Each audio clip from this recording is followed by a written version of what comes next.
Madame Macô.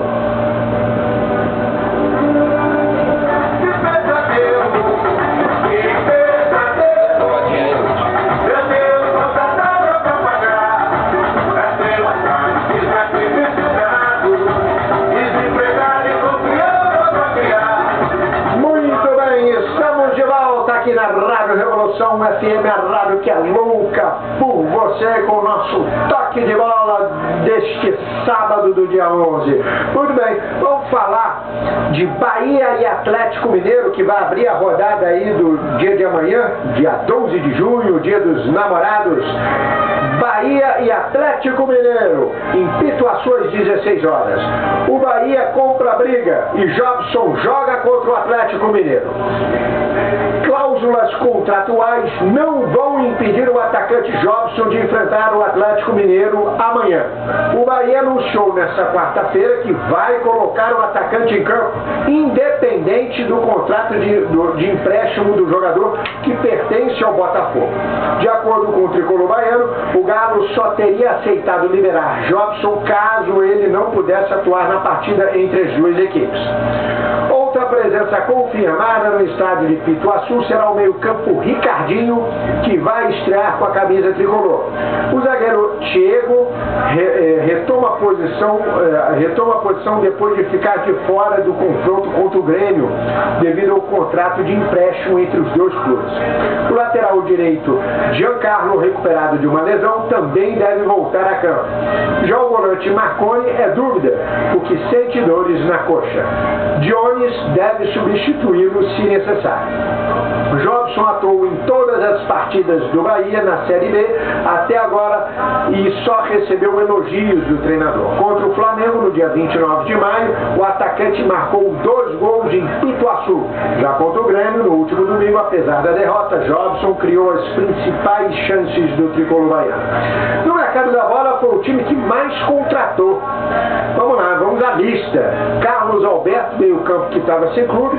Paulo Miranda, zagueiro do Oeste. Nicão, meio-campo do Vitória. Ricardinho, meio-campo que está sem clube. Diego, zagueiro do Ponte Preta. Marcelo Lomba, goleiro do Flamengo. João Neto, atacante do Bahia de Feira. Dionis, meio-campo do Bahia de Feira. Jair, goleiro do Bahia de Feira.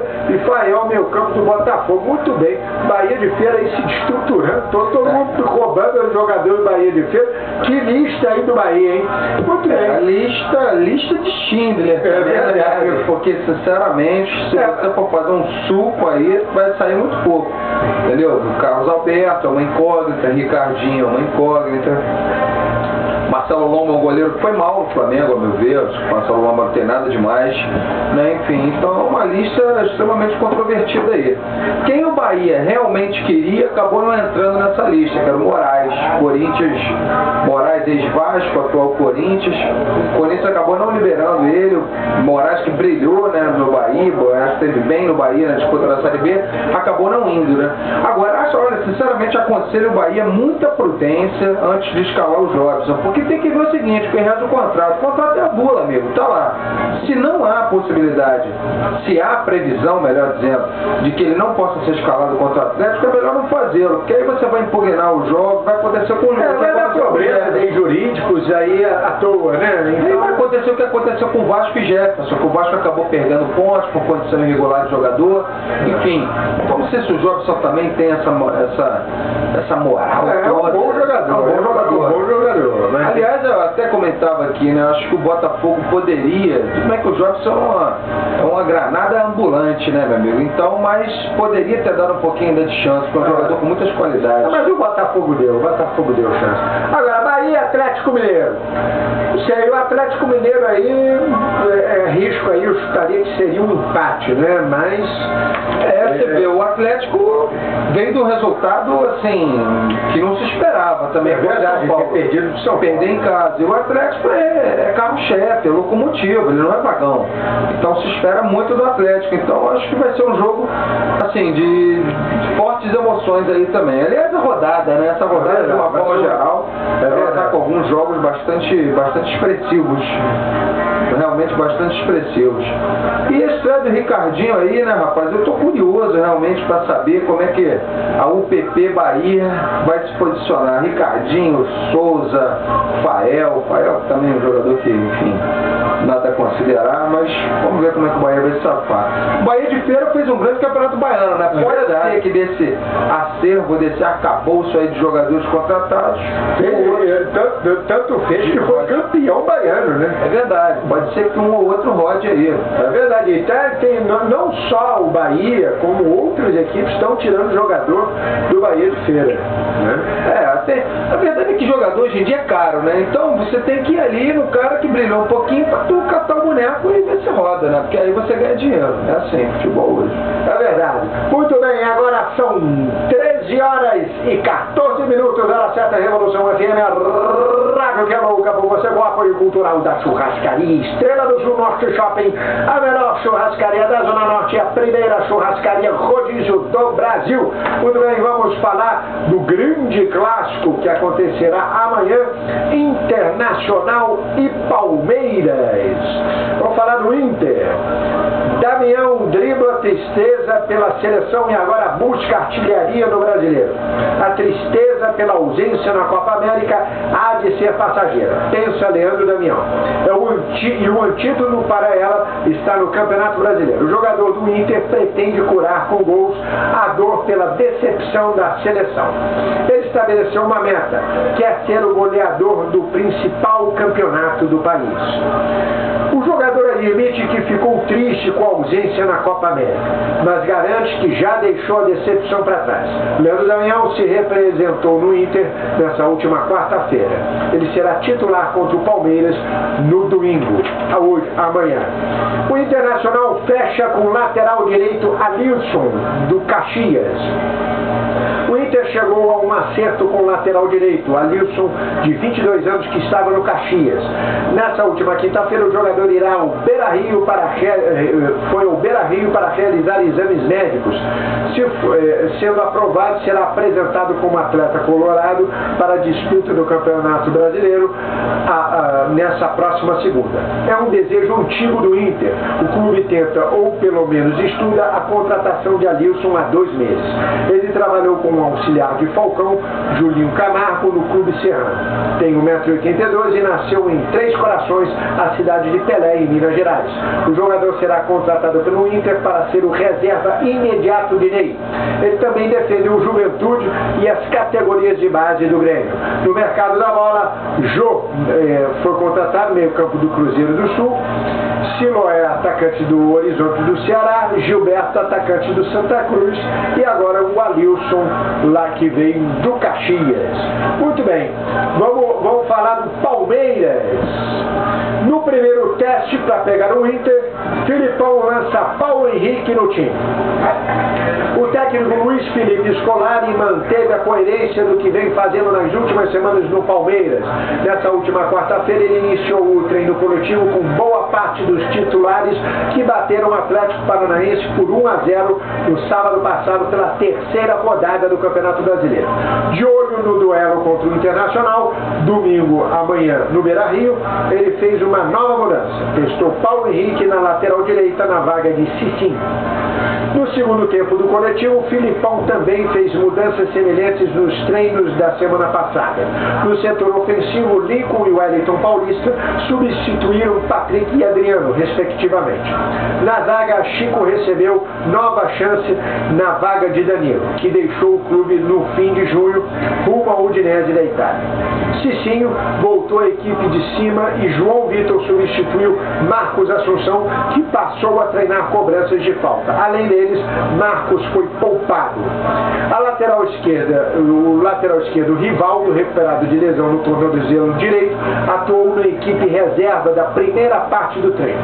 Depois passou para o campo auxiliar e fez treinamento físico. Ele não deve ter problemas para o jogo contra o Inter amanhã, mas sua escalação depende de Filipão. O único desfalque é o Valdívia, recuperando-se de lesão na coxa esquerda e concentrado com a seleção chilena que disputa na Copa América.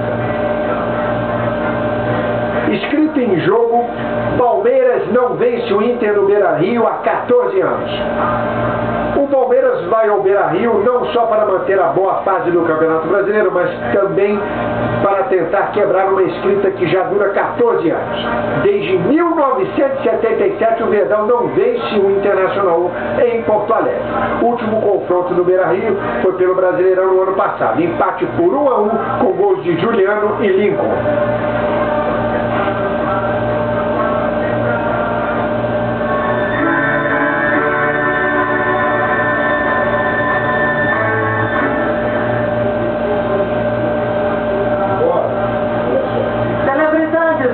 Continua aqui, todas as quintas-feiras.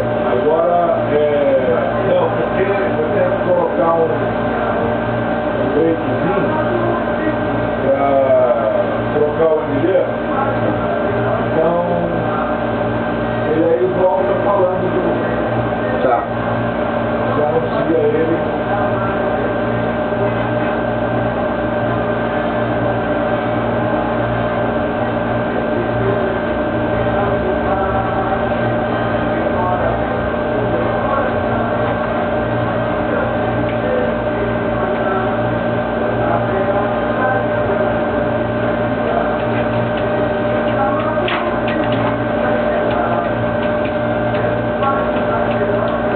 Então teve o breakzinho então, né?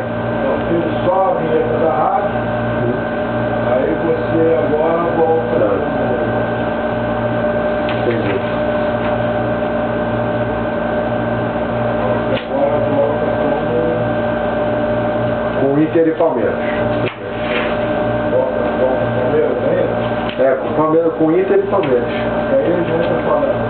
Não, eu posso falar, eu apresento e falo.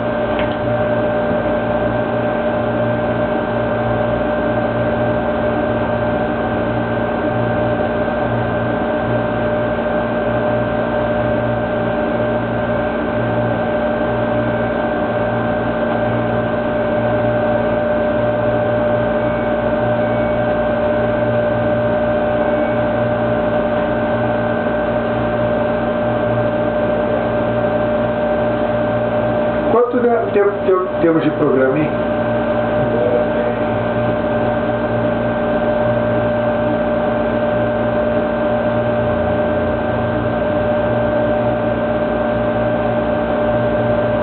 Porque tá parado aí.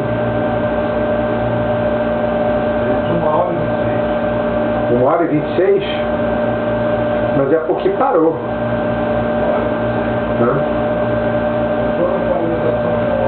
Com toda a paralisação, então dá para descontar em uns 3 minutinhos. Tem 1h26. Bom, então tá bom. Daria 1h25. Aqui tem 1h24 aqui. Daria 25. Ali 11 horas. Aí eu estou indo até 11h04, dando esse desconto de 4 minutos. Então agora tem 1h27. Porque... 1h27. E tá bom, então tá bom. Então agora tá o quê? 1h27 não, é porque no meu cronômetro, que não tá parando, tá 24 minutos. É 1h24. Esse não para, desde que...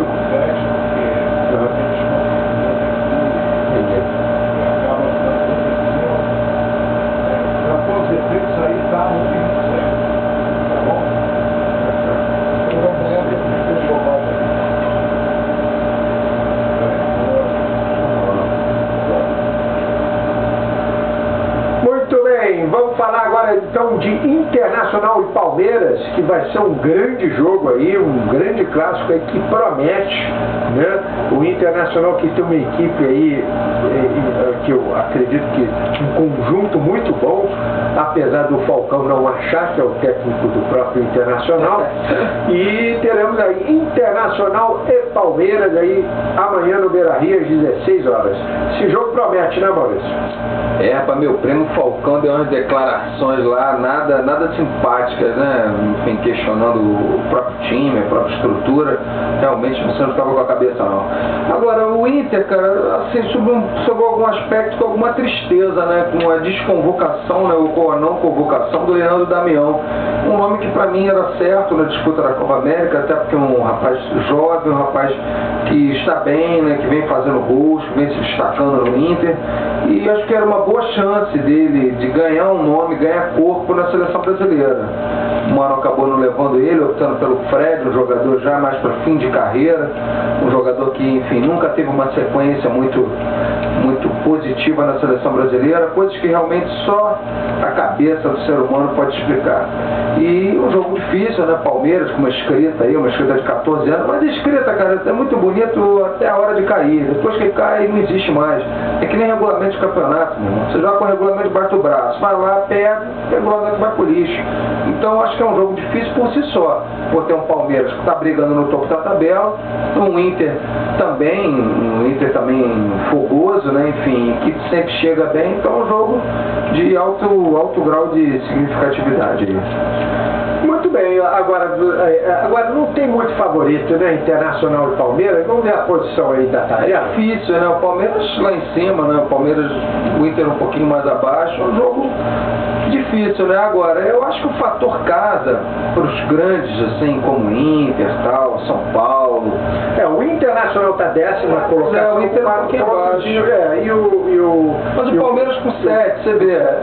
Não faz tanta diferença. Não. Isso não faz tanta diferença. O Vasco estava com 6 pontos, era o segundo. Aí tomou um cipoal lá do Curitiba, lá, no jogo do Brasileirão, já foi lá pro miolo. É verdade. Esse campeonato ele é um perde-ganha muito grande. Por isso, tu ganhar 3 seguidas, tu tá lá no céu. Perder 2 já tá no veneno. É um campeonato mesmo, a grande procissão, né, como a Paulinho fala, muito longo, mas é uma fórmula que já vem premiando o melhor time sempre, seja pela constância, seja pelo critério técnico. E lembrando que o Rio de Janeiro, das últimas 3 edições de campeonatos brasileiros, envolvendo a Copa do Brasil, tem os 3 últimos campeões. Flamengo campeão brasileiro, e isso foi muito importante, importante para o futebol carioca, essa vitória inclusive aí do Vasco. Né? Importante até para colocar em xeque, Luiz, aquela questão da estrutura, do centro de treinamento, que é um dado muito significativo. É verdade. Das 3 últimas edições de campeonatos organizados pela CBF, campeonatos nacionais, o Rio papou todos. É verdade. Então, realmente, é claro que é bom você ter um centro de treinamento, enfim, afastado daquela pressão, daquela efervescência do quadro social, da direção. Agora, tem que ser revisitado esse conceito aí. Uma vitória isolada é uma coisa. Agora, Flamengo ganhou, que não tem muita estrutura. Fluminense, menos ainda. Fluminense tem xerém para divisão de base.